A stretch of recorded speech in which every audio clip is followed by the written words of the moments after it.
Ang weird talaga ng ano no, ng mga dilawan, ng mga makabayan bloc, mga far leftist groups na dati nakikipaglaban sa Senior Marcos because ayaw nila ng pasista, ayaw nila ng diktador. But right now, they are becoming the monster that they hate.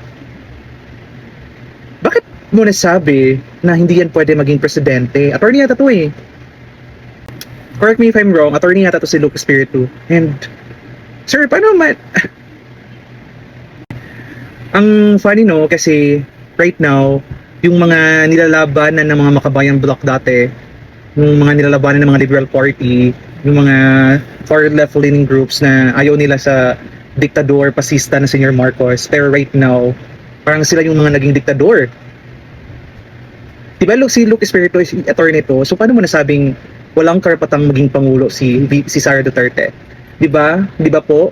Ayon sa Article 7, Section 2 ng 1987 Constitution, ang mga qualifications ng mga tatakbong presidente sa Pilipinas ay first, natural-born Filipino. Number 2, a registered voter. Number 3, must able to read and write.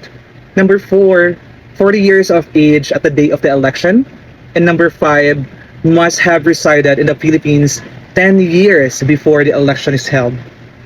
So, paano mo nasabi na walang karapatan si Sara Duterte maging presidente?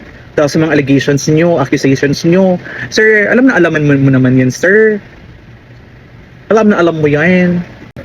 Sir, alam na alam mo naman yan, di ba? Presumption of innocence.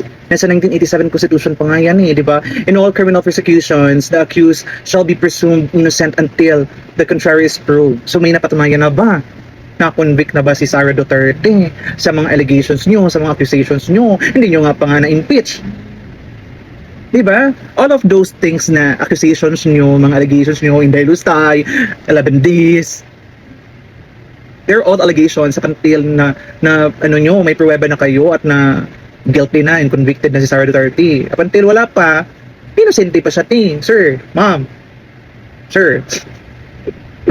Ay naku, gagawin talaga lahat para babagsakin ng mga Duterte. Pwes hindi nyo kaya yun kasi ang taong bayan ang nasa likod ni Sara Duterte, hindi ang mga oligarchs, hindi ang CIA. Whatever, bye.